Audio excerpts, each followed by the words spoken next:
Hello friend, कैसे हो? I hope कि आप लोग अच्छे होंगे। आप लोग के आपके यूट्यूब चैनल इसके क्लास में हम स्वागत करते हैं। आज 16 जून टुडे करंट अफेयर आप लोग को मोस्ट इम्पोर्टेंट करंट अफेयर इसमें हम कराने वाले हैं और विस्तार से समझाने वाले हैं। आप लोग को देखिए, पढ़ना है और समझना भी है। ओके, रटना नहीं मानना है।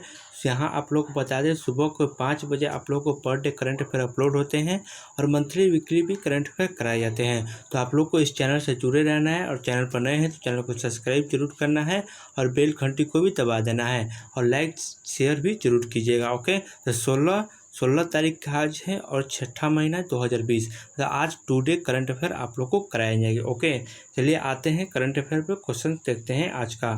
तो आज का तो दोस्तों पहला क्वेश्चन है कि हाल ही में देश के किस सबसे उम्रराज क्रिकेटर, मतलब बहुत क्रिकेटर थे, वो कितने थे, 100 साल की उम्र में उनका निधन हो गया है हाल ही में।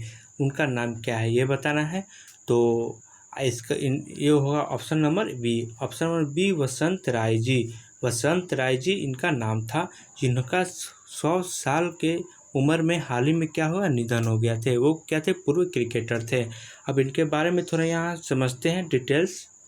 तो शनिवार को, ओके, यही शनिवार को, इसी वीक का शनिवार को 1940 के दशक में उन्होंने 9 प्रथम श्रेणी मैच खेले हैं। ओके, जिनमें 277 रन बनाए थे और उनका उच्चतम स्कोर कितने थे, 68 रन। ओके, सबसे उच्चतम स्कोर कितने थे, 68 रन। राय जी ने लाला अमरनाथ और विजय मार्चेंट, सीके नायडू और विजय हजारे के साथ ड्रेसिंग ग्रुप साझा किया है और वे पेश से अकाउंटेंट भी थे और उन्होंने बहुत सारी किताबें भी लिखी है।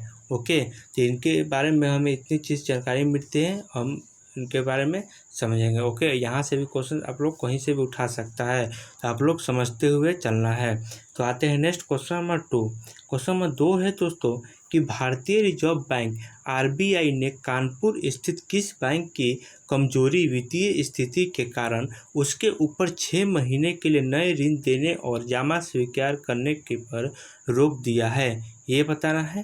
तो इसका होगा option number A, people's co operative bank. Okay, people's और ऑपरेटिव बैंक को क्या किया है, 6 महीने के लिए नए ऋण देने और जमा स्वीकार करने के लिए क्या किया है, रोक दिया है।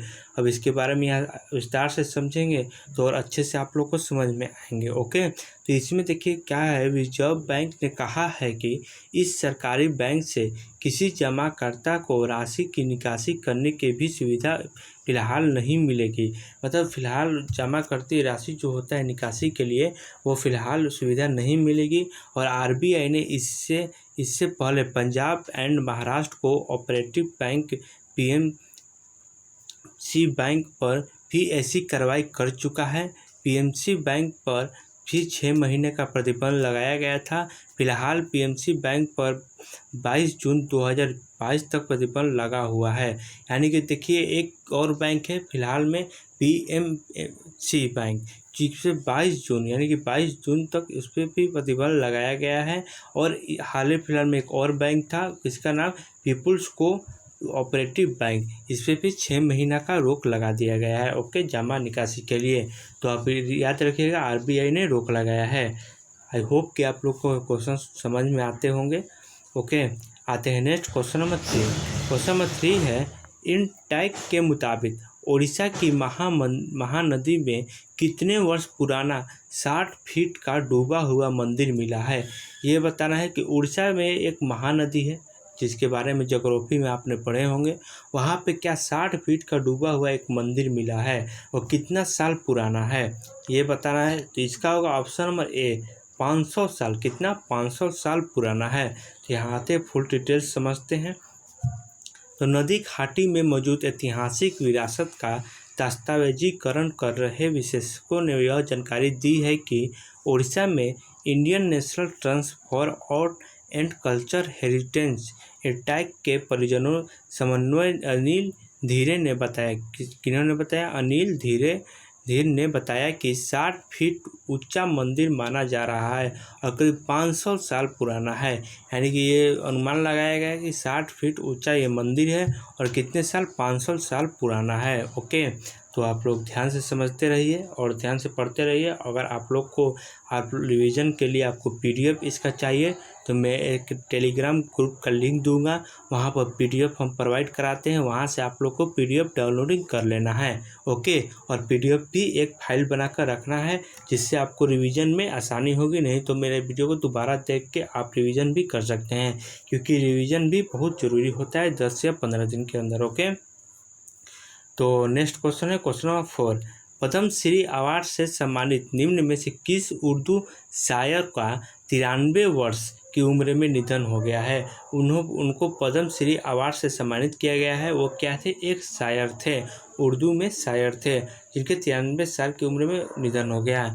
तो वो थे ऑप्शन नंबर A.M. जुल्फ़ी गुलजार। क्या नाम था? A.M. जुल्फ़ी गुलजार। ओके, इनके बारे में से यहाँ समझ लेते हैं पूरी अच्छी तरीके से। तो 7 जुलाई 1926 को जन्मे गुलजार देहलवी पहले दिल्ली में रहते थे। कहाँ रहते थे? पहले ये दिल्ली में रहते थे। इनका जन्म कब हुआ था? 1926 ईस्वी में, याद रखिएगा। और उन्होंने उर्दू शायरी और साहित्य में योगदान के लिए पद्म श्री से सम्मानित भी किया गया है। ओके, तो यहाँ पद्मश्री या पद्मश्री से भारत सरकार द्वारा आमतौर पर सिर्फ भारतीय नागरिकों को दिया जाता है। जो पद्मश्री जो पुरस्कार है वो भारत सरकार द्वारा भारतीयों को ही दिया जाता है। ओके, और भारत के नागरिकों पुरस्कार के पदानुक्रम में यह 14 स्थान प्राप्त है। मतलब ये पद्मश्री ये 14 स्थान है पुरस्कार के मामले में। ओके, उर्दू शायरी और साहित्य में उनके योगदान को देखते हुए मीर तकी मीर पुरस्कार से भी सम्मानित किया गया था। इनको एक और पुरस्कार मिला है। कौन सा पुरस्कार है? ये पुरस्कार का नाम क्या है? मीर तकी मीर। ओके, और गुलजार देहलवी का असली नाम आनंद मोहन जुल्फ़ी था। ओके, तो यहाँ से आप लोगों को बहुत सारे क्वेश्चन मिलते हैं कि इनका जन्म 1926 ईस्वी में हुआ था। इन्हें पद्मश्री से सम्मानित किया गया। पद्मश्री चौथा पुरस्कार है भारत का, और इन्हें मीर तकी मीर पुरस्कार से भी सम्मानित किया गया है। और इनका असली नाम क्या है? आनंद मोहन जुल्फ़ी। यहाँ कितने सारे आप लोग को एक क्वेश्चन में 5-6 क्वेश्चन बन के आ रहे हैं, और आप लोग को समझते रहना है और 1-2 बार अपने मन में दोहरा लेना है, जिससे आपको क्या होगा? याद होते रहेगा। आप एक सुबह में एक रूटीन बना लीजिए। जब आप उठिए सुबह में 5 या 6 बजे आप उठते इस वीडियो को देखिएगा, जिससे क्या होगा? सुबह मॉर्निंग में आपको एक आदत हो जाएगी। करंट अफेयर हमेशा आपका क्लियर रहेगा, और सुबह का जो पढ़ा हुआ रहता है वो हमेशा याद होता है। ओके, तो आप लोग को ये चीज़ फॉलो करना है। आते हैं नेक्स्ट क्वेश्चन नंबर 5। तो क्वेश्चन नंबर 5 है दोस्तों कि विश्व रक्तदान दिवस निम्न में से किस दिन को मनाया जाता है? तो विश्व रक्तदान दिवस आप लोग को 14 जून। ओके, कितने? 14 जून को मनाया जाता है विश्व रक्तदान दिवस। ओके, तो यहाँ समझते हैं ये क्या है, इसका थीम क्या है। तो विश्व स्वास्थ्य संगठन द्वारा इस दिन को रक्तदान दिवस के रूप में घोषित किया गया है। तो विश्व स्वास्थ्य संगठन के द्वारा ओके साल 2004 में स्थापित इस कार्यक्रम का मुख्य उद्देश्य सुरक्षित रक्त उत्पादों की आवश्यकताओं के बारे में जागरूकता बढ़ाना था। ओके, और कार्ल लैंडस्टेनर वही साइंटिस्ट है जिन्होंने ब्लड ग्रुप सिस्टम से दुनिया को अवगत कराया था। मतलब लैंडस्टेनर जो थे इन्होंने ही ब्लड ग्रुप के बारे में दुनिया को बताया था। ओके, अब ब्लड ग्रुप का पता लगाने के लिए कार्ल लैंडस्टेनर को साल 1930 में नोबेल पुरस्कार से भी नवाजा गया है। तो यहाँ से क्वेश्चन बहुत इंपॉर्टेंट बनेगा। तो कार्ल लैंडस्टेनर को नोबेल पुरस्कार से कब सम्मानित किया गया? 1930 ईस्वी में। किस लिए? तो एक क्या किए थे? ब्लड ग्रुप का मतलब दुनिया के बारे में बताए थे, दुनिया को बताए थे ब्लड ग्रुप के बारे में। ओके, तो और कार्ल लैंडस्टेनर का जन्म 14 जून को हुआ था। कब हुआ था? 14 जून को हुआ था, इसीलिए रक्तदान दिवस 14 जून को मनाया जाता है हर एक साल। तो उन्हीं के जन्मदिन के ये मनाया जाता है। ओके, तो हमें एक क्वेश्चन से कितने सारे क्वेश्चन मिलते हैं आप देख सकते हैं, आप पढ़ सकते हैं। ओके, आते हैं नेक्स्ट क्वेश्चन नंबर 6। तो क्वेश्चन नंबर 6 है, हाल ही में नासा ने पहली बार किस महिला को स्पेस फ्लाइट प्रोग्राम का प्रमुख नियुक्त किया है? मतलब स्पेस फ्लाइट प्रोग्राम का नियुक्त किया गया है, किस महिला एक है? तो इनका ये है कैथी ल्यूडर्स। ओके, क्या नाम है इनका? कैथी ल्यूडर्स। इनका नाम याद रखिएगा, कैथी ल्यूडर्स। ओके, यहाँ आते हैं, समझते हैं अच्छे से। तो वे साल 1992 से ही नासा से जुड़ी है।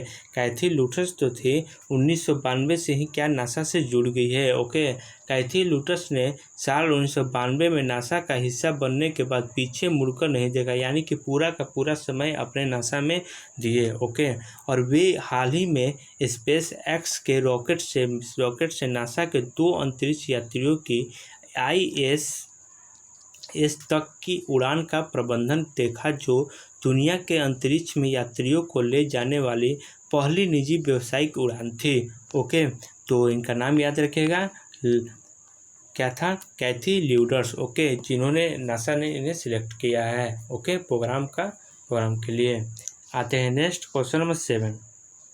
क्वेश्चन नंबर 7 है, बहुत ही इंटरेस्टिंग और बहुत ही अच्छा है। आप लोग इसके बारे में जाने होंगे और थंबनेल भी क्वेश्चन देखे होंगे कि बॉलीवुड के एक चर्चित अभिनेता हाल ही में अपने घर में खुदकुशी की है। दोस्तों, खुदकुशी करना एक अच्छी बात नहीं है, लेकिन अब कर लिए है। अब किस लिए किया है, आप चर्चा में आप देख सकते हैं, बहुत सारे न्यूज़ में जब से हुआ है। न्यूज़ में भी आप, फेसबुक पे भी आप, इंस्टाग्राम में देखते होंगे, पढ़े होंगे। ओके, तो ये थे सुशांत सिंह राजपूत। इनका क्या नाम था? Option number A, Sushant Singh Rajput ने हाल ही में एक बॉलीवुड क्या थे, एक बहुत ही अच्छे क्या थे, अभिनेता थे। वो क्या किए हैं? खुदकुशी मतलब सुसाइड कर लिए हैं। ओके, अब इनके बारे में बहुत अच्छा से हम समझाते हैं आप लोग को कि ये बॉलीवुड एक अभिनेता थे सुशांत सिंह राजपूत, जिनका 14 जून 2020 को अपने घर में खुदकुशी की, मतलब 14 जून को क्या कर लिए हैं? खुदकुशी कर लिए हैं। ओके, मीडिया रिपोर्ट्स के अनुसार सुशांत सिंह काफ़ी लंबे समय से डिप्रेशन से गुजर रहे थे, मतलब बहुत सारे टेंशन और डिप्रेशन से वो गुजर रहे थे हाल फिलहाल के में। और हालांकि आधिकारिक तौर पर अभी कुछ नहीं बताया गया है। उनकी अंतिम फिल्म केदारनाथ कौन थी? उनकी अंतिम फिल्म के बारे में क्वेश्चंस आपको पूछ सकता है एग्जाम में, कौन थी? केदारनाथ थी, जिसमें उनके अभिनय की काफ़ी तारीफ हुई थी। सुशांत सिंह ने आखिरी पोस्ट इंस्टाग्राम में 3 जून यानी कि 3 जून 2020 को मां की फ़ोटो पोस्ट की थी। सुशांत सिंह राजपूत ने अपने करियर की शुरुआत टीवी एक्टर के तौर पर की थी। उन्होंने सबसे पहले किस देश में है मेरा दिल, उसमें किस देश में है मेरा दिल नाम से धारावाहिक में काम किया था। यानी कि आप ये धारावाहिक का भी नाम याद रखिएगा कि किस देश में है मेरा दिल, इसमें इन्होंने पहली बार काम किया था सुशांत सिंह राजपूत ने। ओके, और उन्हें पहचान एकता कपूर के धारावाहिक पवित्र रिश्ता में मिली थी, और उन्हें जो पहचान मिली थी वो एकता कपूर की एक धारावाहिक पवित्र रिश्ता था, उनमें इनको अपना पहचान मिला था। ओके, और वहीं से इनकी करियर की शुरुआत हुई थी। तो इनके बारे में इतना चीज़ हमें जानना है, ज़्यादा कुछ नहीं जानना है। अगर इनसे रिलेटेड क्वेश्चन पूछेगा तो यहीं से पूछेगा। ओके, चलिए आते हैं next, question number 8। Question number 8 है, विश्व फुटबॉल की नियामक संस्था फीफा की तरफ से जून के लिए जारी वर्ल्ड रैंकिंग में भारतीय पुरुष फुटबॉल टीम कितने स्थान पर कायम है? ये बताना है कितने स्थान पर कायम है। तो यहाँ पे हो जाए ऑप्शन नंबर डी, 108। ओके, 108 स्थानों पे भारत क्या है? शामिल है फुटबॉल टीम के स्थान पर। ओके, तो यहाँ आते हैं, समझते हैं कि भारत में अभी ये 1887 ओके अंक है। कितने हैं? 1187, और उसे न तो एक भी अंक का नुकसान हुआ है और न ही फायदा। यानी कि बेल्जियम की टीम पहले फ्रांस और दूसरे में ब्राज़ील और तीसरे से पायदान है, और उरुग्वे चौथे और क्रोएशिया 5वें पंजीकरण पर काबिज है। ओके, यानी कि पहले स्थान पर यहाँ आप देख सकते हैं नुकसान हुए न फायदा। बेल्जियम की टीम पहले स्थान पे है, दूसरे स्थान पे फ्रांस है, तीसरे स्थान पे ब्राज़ील है, और चौथे स्थान पे क्या है? उरुग्वे है, और 5वें स्थान पे क्या है? क्रोएशिया है। ओके, तो और भारत कौन से स्थान पे? 108वें स्थान पर है इसमें फुटबॉल में। तो आप लोग याद रखिएगा कौन से स्थान पे, ये भी क्वेश्चन पूछेगा। यहाँ आते हैं क्वेश्चन नंबर 9। क्वेश्चन नंबर 9 है, अंतर्राष्ट्रीय अल्बिनिज्म जागरूकता दिवस निम्न में से किस दिन को मनाया जाता है, ये बताना है। तो यहाँ होगा ऑप्शन नंबर सी 13 जून। ओके, 13 जून को अंतर्राष्ट्रीय अल्बिनिज्म जागरूकता दिवस मनाया जाता है। यहाँ समझते हैं इसके बारे में। तो इसका उद्देश्य अल्बिनिज्म से प्रभावित लोगों के विरुद्ध होने वाले हमलों तथा भेदभाव के प्रति जागरूकता उत्पन्न करना है और यह एक दुर्लभ तथा वंशानुगत रोग इस रोग से पीड़ित व्यक्ति की त्वचा क्या होते हैं, बाल और तथा आँखों में आंशिक अथवा पूर्ण रूप से मेलानिन पिगमेंट नहीं होता। एल्बिनिज्म किसी भी लिंग अथवा नस्ल के व्यक्ति को प्रभावित कर सकता है। यानी कि इसका जो ये अंतर्राष्ट्रीय अल्बिनिज्म जागरूकता दिवस जो मनाया जाता है वो एक तरह के क्या है, एक तरह के रोग है। ओके, ये रोग को क्या क्या रोगों को जागरूकता के लिए इसे मनाया जाता है और इस रोग से जो पीड़ित व्यक्ति होते हैं उनकी जो त्वचा और बाल आँख आंशिक अथवा पूर्ण रूप से क्या होते हैं, पिगमेंट नहीं होता है। ओके, तो आप लोग समझ गए होंगे क्वेश्चंस को। आते हैं आज का लास्ट क्वेश्चन, क्वेश्चन नंबर 10।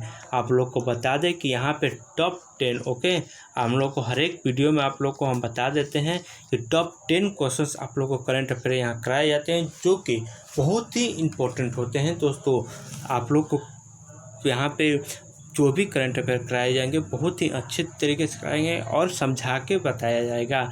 आप लोग को दोस्तों एक रिक्वेस्ट है कि मेरे चैनल पर नए होंगे तो चैनल के रेड बटन होगा नीचे में, उसे ज़रूर सब्सक्राइब कीजिएगा दोस्तों और बेल घंटी को भी ज़रूर दबाइएगा। ओके, और जितने सारे दोस्त हैं, इंस्टाग्राम है, फेसबुक है, व्हाट्सएप है, वहाँ भी शेयर ज़रूर कीजिएगा। ठीक है, चलिए आते हैं यहाँ 10 नंबर क्वेश्चन देखते हैं कि भारत निम्न में से किस देश में कोविड-19 महामारी से निपटने के लिए विभिन्न पहलुओं से संबंधित 4 पेशेवर पाठ्यक्रम शुरू किया है, ये बताना है। तो यहाँ होगा ऑप्शन नंबर बी यानी कि बांग्लादेश। ओके, बांग्लादेश जो है यहाँ पे 4 पेशेवर पाठ्यक्रम शुरू किया है कोविड-19 महामारी से निपटने के लिए। तो यहाँ है बांग्लादेश की राजधानी कहाँ है, ढाका में। भारतीय उच्चायोग ने यह घोषणा करते हुए कहा कि यह पाठ्यक्रम भारतीय तकनीकी और आर्थिक सहयोग के तहत होंगे और इनका उद्देश्य बांग्लादेश में महामारी से निपटने की क्षमता बढ़ाता है और यह पाठ्यक्रम 18 जून से 26 जून तक चलेगा। कब से? 18 जून से 26 जून तक। और पहला पाठ्यक्रम 18 जून से शुरू होगा और इसका संचालन मसूरी का राष्ट्रीय सुशासन केंद्र करेगा। ओके, मसूरी का राष्ट्रीय सुशासन केंद्र करेगा। ओके, तो यहाँ टॉप 10 खत्म मेरा समाप्त होता है दोस्तों।